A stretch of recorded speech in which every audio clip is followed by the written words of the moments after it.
આજની ધર્મકથા. પ્રણામ. કેશર સુરી મહારાજ આપણામાંના મેજોરિટી લોકો માટે અત્યાર સુધીનું આ સાવ અજાણ્યું નામ, બહુ જ અજાણ્યું નામ. કદાચ બહુ તો આપણને ખ્યાલ આવ્યું હોય તો કદાચ એમ ખ્યાલ આવ્યો કે કેશર સુરી મહારાજ સાહેબના કૃપાપાત્ર એવા હેમપ્રભ સુરી મહારાજ સાહેબ, વિજ્ઞાનપ્રભ સુરી મહારાજ સાહેબ આદિ હસ્તક ગિરિવિહાર નામની સંસ્થા ચાલે છે, જે એક અલૌકિક અને અનન્ય કહી શકાય, કદાચ અછેરું કહી શકાય એવું આ જમાનાની અંદર સુંદર મજાનું કાર્ય કરી રહી છે.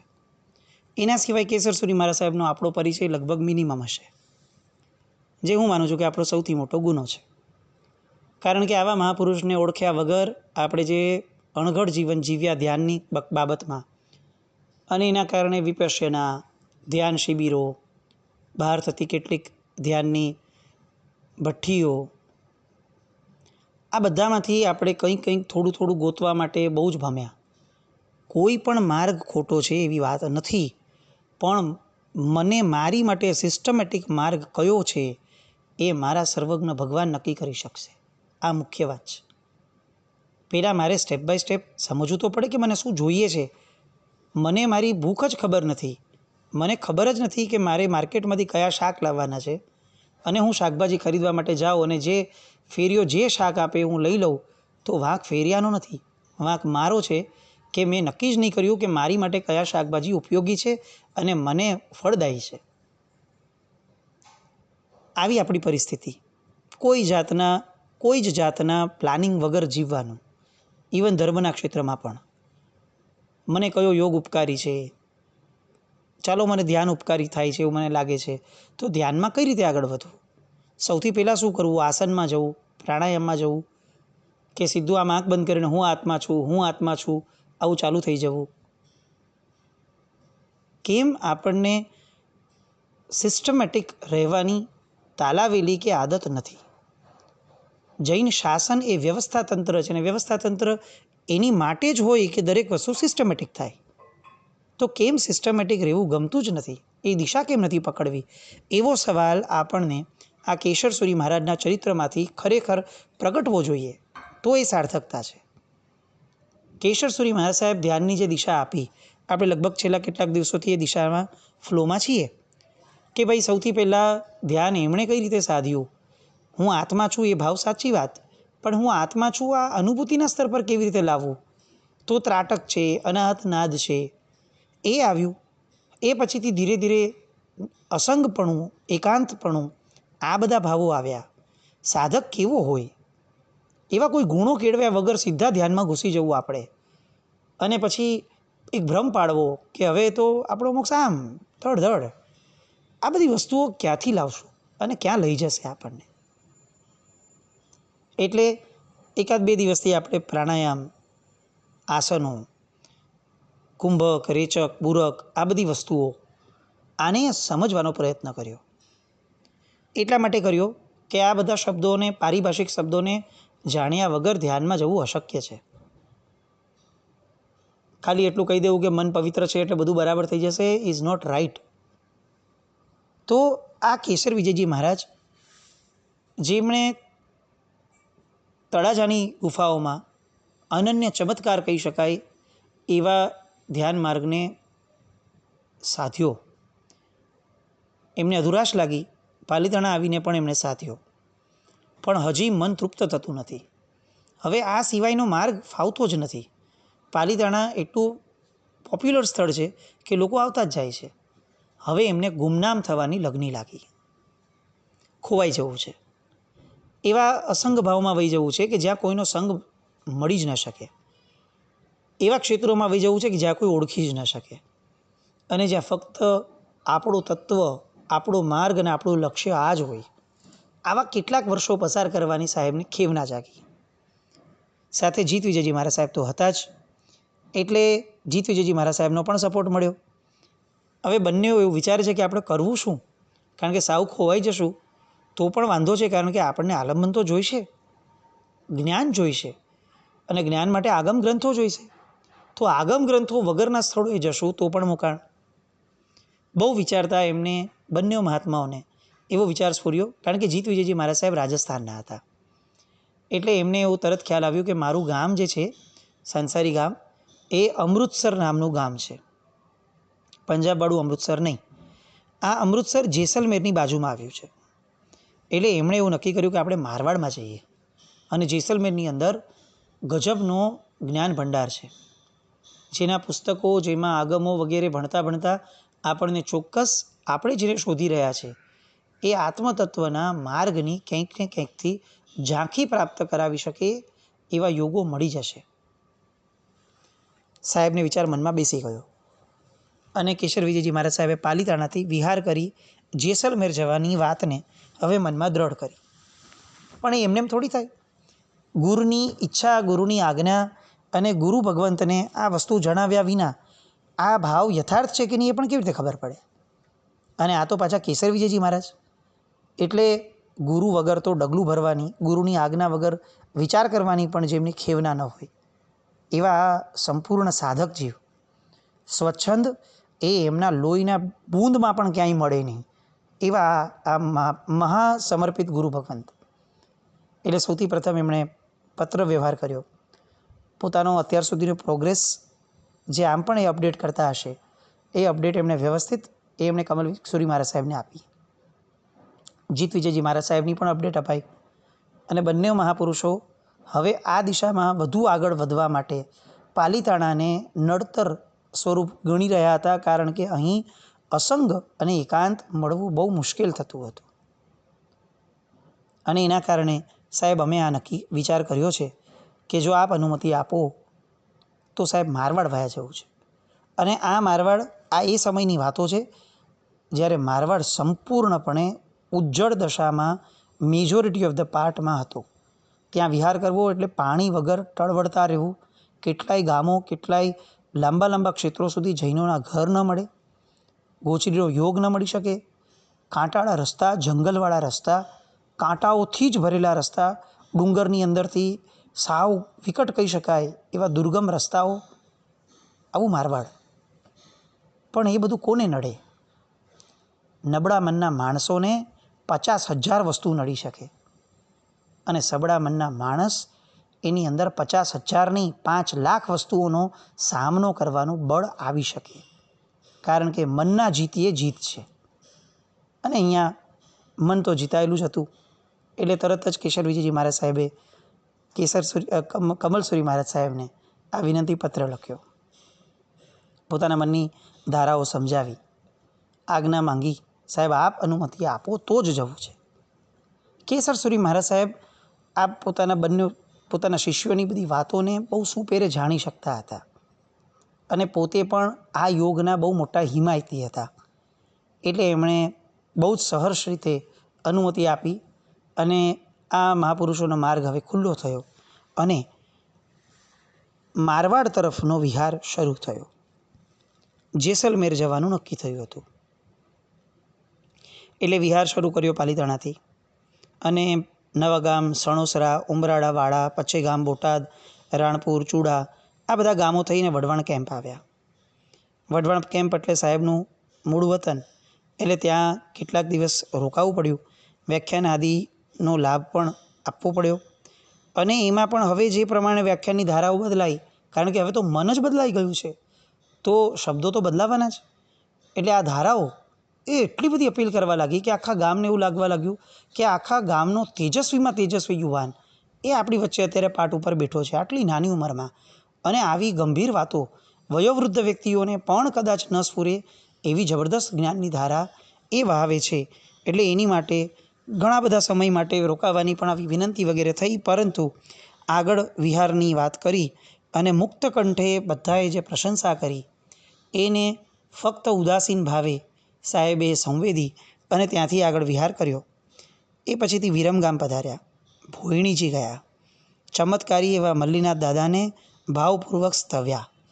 અને મલ્લીનાથ દાદા એ આમ પણ ધ્યાન યોગના સાધકો માટે એક બહુ મોટું અને બહુ જ વિશિષ્ટ આલંબન છે, કારણ કે મલ્લીનાથ દાદાની પ્રતિમા ભોયણીની એ કંઈક ને કંઈક વિશિષ્ટ સંદેશો સાધકોને આપતી જ હોય છે અને આપતી રહી છે. આવા અઢળક દ્રષ્ટાંતો પણ છે. એટલે ભોયણીજીમાં સરસ મજાની સ્તવનાપૂર્વક ત્યાં સાહેબે થોડી સ્થિરતા કરી. ત્યારબાદ જોટાણા લીશ થઈ અને મહેસાણા પધાર્યા. મહેસાણાની અંદર પણ પાઠશાળા વગેરે ચાલતું હતું, એટલે વિશિષ્ટ જ્ઞાનની, તત્વની વહેંચણી કરવા માટે કેટલાક દિવસ રોકાયા. ત્યાં પણ ખૂબ પ્રશંસા પામ્યા અને ત્યાંથી ધીણુજ રણુજ થઈ પાટણ મહેતાની પાડાની ધર્મશાળામાં પધાર્યા. ત્યાર પછીથી ભરૂચ ગંભીરા થઈ ખંભાત આવ્યા અને ખંભાતથી વિહાર કરી રાજનગર. અહીંયા કેટલાક દેરાસરનો દર્શનનો લાભ લીધો. પાનસરથી ફરી પાછા મહેસાણા. ત્યારથી ફરી પાછા સાહેબ આ જ દિશામાં આગળ વધી અને મહેસાણાથી હવે પાલનપુર વગેરે થઈ અને જેસલમેર એટલે કે મારવાડ તરફના વિહારમાં આગળ વધ્યા. આગળ વધતા વધતા પાટણથી વિહાર કરી સાંચોર આવ્યા અને સાંચોરથી મારવાડનો રસ્તો પકડ્યો. શિયાળાની ઋતુ હતી. મારવાડનો રસ્તો ભયંકર ખરાબ. એક ગામથી બીજું ગામ બહુ દૂર વસેલું હોય એટલે વિહાર બહુ મુશ્કેલ પડે. 4 ઠાણા હતા મહાત્માઓના. હવે 4 ઠાણાએ મારવાડ તરફ વિહાર કર્યો. સાંચોરથી ધાનેરા આવ્યા અને અહીંયાથી એટલો બધો અવ્યવસ્થિત અને ઉજ્જડ રસ્તો મળ્યો કે પુષ્કળ કાંટા અને વરઠિયા વગેરે હતા. આ ધાનેરામાં ખરતરગચની કેટલાક સાધ્વીજી ભગવંતો બિરાજમાન હતા. એમણે વિશેષપણે સાહેબને વંદન કરી અને એમણે જણાવ્યું કે સાહેબ, આ પ્રદેશ તમારા જેવા સુકુમાર અને ગુજરાતી સાધુઓ માટે વિહારને લાયક નથી. કારણ કે સાહેબ, મારવાડની ભૂમિ એ ગુજરાતીઓ માટે બહુ દુષ્કર છે. અહીંયાના રસ્તા, અહીંયાની બધી રસ્તાના કાંટા, રેતીના ડુંગરા, ઉજળ રેતીના મેદાનો, ચોરનો પણ ભય રહેશે સાહેબ. એટલે સાહેબ, આપ વિહાર ન કરો અને અન્યત્ર વયા જાઓ, પણ આ મારવાડના રસ્તે ન જાઓ. ગામના પણ કેટલાક લોકોએ આ જ સલાહ આપી કે સાહેબ, આપ બહુ મોટું રિસ્ક લઈ રહ્યા છો, એટલે આપ આ રસ્તે ન જાઓ. આપ ગમે તેમ કરી અને બીજું મારવાડનું બીજા ક્ષેત્રને રાજસ્થાનમાં લઈ લો. પણ જીત વિજયજી મહારાજ સાહેબ, એમણે પોતે મારવાડના હોવાના કારણે કીધું કે સાહેબ, કશો વાંધો નહીં આવે, બિલકુલ મૂંઝાવાની જરૂર નથી. લોકો ગમે તેમ કહે, પણ મને આ બધા રસ્તાઓની બહુ સારી માહિતી છે અને આપણે જેસલમેર જવું છે એ નક્કી જ છે. એટલે સારું, એમ કરીને સાહેબજી પણ આગળ વધ્યા. હવે આગળ વધતા ગુડાનગર આવ્યા. આ ગુડાનગરનો જે રસ્તો હતો, કેસર વિજયજી મહારાજ સાહેબના ચરિત્રમાં આ વાતને ઉલ્લેખવામાં આવી છે કે ગુડાનગરના રસ્તેથી સાહેબે જે વિહાર કર્યો, એ વિહારમાં સમગ્રતયા સાહેબે ત્યાંની ભૂમિ પર જાણે કંકુ પગલાં કર્યા હોય એ રીતની પરિસ્થિતિ સર્જાણી. એક એક ડગલું મૂકે અને લોહીની ટસીઓ ફૂટે. કાંટાઓ એક કાઢવા માટે ઊભા રહો, ત્યાં બીજો કાંટો ખૂંચે. આખો પગ કાંટાથી પ્રચુર માત્રામાં ભરાઈ ગયો અને લોહી નીકળે એટલે એટલું જબરદસ્ત લોહી નીકળ્યું બધા જ મહાત્માઓને. અને એમાં પાછો માર્ગ ભૂલ્યા અને એના કારણે દુર્ગમ જંગલની અંદર જવાનું થયું. એ 2 કે 3 દિવસનો વિહાર સાહેબના જીવનનો કદાચ સૌથી કઠિન વિહાર રહ્યો. કંઈ ગળ પણ ન પડે કે હવે કઈ દિશામાં જવાનું, કારણ કે માર્ગથી ચલિત થઈ ગયેલા. જીત વિજયજી મહારાજ, એમને જે કોન્ફિડન્સ હતો એ વર્ષો પહેલાંનો હતો અને એના કારણે હવે બદલાયેલા રસ્તાઓમાં એ પણ ભૂલા પડ્યા. આ બાજુ મોજા વગેરે પહેરવાનો વિકલ્પ એક મહાત્માને થયો, પરંતુ એ સમયે મારવાડની સ્થિતિ એવી હતી કે જો જૈન સાધુઓ મોજા પહેરે તો શ્રાવકો કોઈ રીતે સહન ન કરી શકતા, ચલાવતા જ નહીં. અને એટલા કટ્ટર અને એટલી જબરદસ્ત ધારાવાળા શ્રાવક શ્રાવિકાઓ કે એ લોકો એક્સેપ્ટ જ ન કરી શકે કે જૈન સાધુ મોજા કેવી રીતે પહેરી શકે. પગરખાનો ત્યાગ હોય તો મોજા એ પણ પગરખા છે. અને એના કારણે મહાત્માઓ આગળ એ વિકલ્પ પણ ન હતો. અત્યંત મુશ્કેલીવાળો એ રસ્તો પસાર કરતા હતા. આટલો વિકટ હશે એવું તો કોઈને કલ્પના પણ નથી. 50 માઇલ સુધી ગુડાનગરથી બાડમેરની વચ્ચેનું 50 માઇલ સુધીનું રણ હતું અને આ રણની અંદર ભાગ્યે જ વસ્તીઓ હતી. આવા સ્થાનમાં ઘાસના કૂબા હતા. એવામાં રહી અને સાહેબે રાત વિતાવી. કેટલીય રાત્રિઓ આવી વિતાવી. થોડીક વસ્તીવાળું ગામ આવે એવું ખબર પડે એટલે વહેલાસર નીકળે, પણ કેટલીક જગ્યાએ તો રસ્તામાં પગ ડૂબી જાય એટલા રેતીના ઢગલાઓ અને ટેકરાઓ આવતા. સૂર્યદેવ સખત તપી રહે. 12 વાગવા સુધી પણ ઘણા દિવસો એવા આવ્યા કે જ્યારે એક ઘર જોવા ન મળે, અને જ્યાં સુધી ઘર જોવા ન મળે ત્યાં સુધી વિહાર અટકાવીને શું કરી શકાય. એટલે જેવું કંઈક થાય અને 8-10 શ્રાવકનું ઘર મળે એટલે મહાત્માઓ ત્યાં પહોંચતા. પરંતુ આ મહાત્માઓ જ્યાં પહોંચે ત્યાં કોઈ સાધુઓ પહોંચ્યા જ ન હતા. એટલે શ્રાવકોને સાધુના આચાર જ ખબર નહીં. હતા જૈન, પણ સાધુઓ જ પહેલી વાર જોયા. બોરાવા વગેરેની પ્રક્રિયા કેવી રીતે ખબર પડે? આમ અનેકવિધ પ્રશ્નો. એવામાં રણમાં મીઠું ઝરણ કહી શકાય એવો એક નાનકડો પ્રસંગ બન્યો કે સાહેબ એક ગામમાં ગયા તો ત્યાં કોઈક એક બેન હતા કે જેઓ શત્રુંજયની છરીપાલિત યાત્રા કરીને આવ્યા હતા, અને એના કારણે સાધ્વાચાર શું હોય એનું એમને ખ્યાલમાં આવ્યું. અને એ બેને પોતાના ગામ પૂરતું નહીં, આગળના ગામ સુધી પણ એમણે પોતાના શ્રાવકને સાથે મોકલી, અને સાધુ ભગવાન જ્યાં જ્યાં જાય ત્યાં ત્યાં લોકોને શ્રાવકના આચાર સમજાવવા માટે એમણે ભાઈને સાથે મોકલ્યા. શું એ શ્રાવિકાની ભક્તિ હશે? હું ચોક્કસપણે કહું કે કેશર વિજયજી મહારાજ સાહેબના ચરિત્રોમાં આપણે જેટલા આગળ વધીએ છીએ ત્યારે આવા નાના નાના પ્રસંગો એ આપણને બહુમાનની ધારામાં ખૂબ આગળ વધારે એવા છે. એ અનામી શ્રાવિકા જેનો કોઈ ઉલ્લેખ પણ નથી, પણ એ શ્રાવિકાનો વિચાર કરીએ કે આવા પરિશ્રમથી ભરેલા માર્ગની અંદર એમણે જે શાતા અપાવી આ 4 મુનિ ભગવંતોને, એ શાતા અપાવનારના ઋણને પરમાત્માનું શાસન કઈ રીતે ફેળે? એક શત્રુંજયનો છરીપાલિત સંઘ એમણે જે પણ ગુરુ ભગવંતની નિશ્રામાં કર્યું હશે, પણ આજે એના ફળ આ 4 મહાત્માઓ ચાખી રહ્યા હતા. આવા રસ્તામાંથી એમને જાણે દેવદૂત સમા શ્રાવિકા મળ્યા, અને આગળ સુધી ગોચરી વગેરેની સગવડ માટે સતત એમના શ્રાવકો જે છે એ એમની સાથે રહ્યા, અને છેક છેલ્લે બાડમેર પધાર્યા ત્યાં સુધી એ શ્રાવક સાથે રહ્યા હતા. વિશાળ ગામ પધાર્યા અને હવે ત્યાંથી 2-3 દિવસ રહી અને 20 કોસ દૂર રહેલા જેસલમેર તરફ વિહાર શરૂ કર્યો. પણ બાડમેર આવી ગયા હોવાના કારણે, જૈનોની બહુ જ સારી વસ્તી હોવાના કારણે ચોરનો ભય હોવાનું સમજી અને બાડમેરના શ્રાવકોએ ચોકીદારોને સાથે મોકલ્યા, અને એના કારણે કેટલીક વસ્તુઓ થોડી સરળ થઈ. પણ આ બધી મુશ્કેલીઓને હસ્તે મુખે સહન કરેલો શબ્દ તો નબળો ગણાય, હસ્તે મુખે સ્વીકારતા આ મુનિ ભગવંતો હવે જેસલમેરના કિલ્લાથી સાવ નજીક પહોંચ્યા. જેસલમેરના કિલ્લાના કાંગરા દેખાયા અને બધાને ટાઢક વળી કે હાશ, ચાલો હવે આપણે આપણી મંઝિલ તરફ પહોંચ્યા.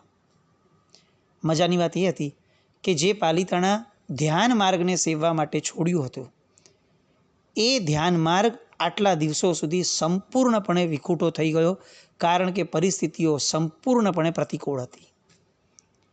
પાલિતાણા હતા તો ખાલી 1-8 કલાક માટે શ્રાવક શ્રાવિકાઓ આવતા હતા, એનાથી ધ્યાનમાં વિચલિત થવાતું હતું.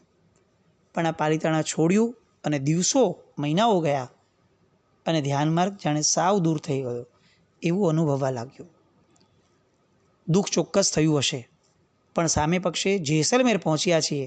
હવે જે મંઝિલને પામવા માટે નીકળ્યા એને ભરપૂર માત્રામાં વસૂલ કરીને રહેશું, આવો ભાવ એ જીત વિજયજી દાદાને પણ રહ્યો હશે અને કેશર વિજયજી દાદાને પણ રહ્યો હશે. પણ ભાગ્ય કોનું નામ? ઈચ્છેલું આપે તો આ સંસાર કેવો? અને એના કારણે આટલો ભયંકર કષ્ટનો માર્ગ સહન કરતાં કરતાં જે કાર્ય માટે જેસલમેર આવ્યા હતા, જ્ઞાનાભ્યાસ અને જ્ઞાનાભ્યાસના આધારે ધ્યાન માર્ગનું સેવન, એ આશયને પામવામાં હજી તો ઘણા વિઘ્નો બાકી હતા. આ વિઘ્નો સાહેબને આવ્યા. કઈ રીતે આવ્યા? કયા વિઘ્નો આવ્યા? આ વિઘ્નો સામે સાહેબે શું કર્યું? ગીવઅપ કરી દીધું? કારણ કે આટલા લાંબા વિહારમાં આટલું કષ્ટ વેઠીને આવ્યા પછી હવે કોની શક્તિ હોય આવા બધા કષ્ટોની સામે પડવાની? થયું શું? જેસલમેરમાં એક્ઝેક્ટલી ઘટના શું બની? આવતીકાલે જોઈએ. જીના આજ્ઞા વિરુદ્ધ કંઈ પણ બોલાયું હોય તો મિચ્છામિ દુક્કડમ જૈનમ જયતે શાસનમ.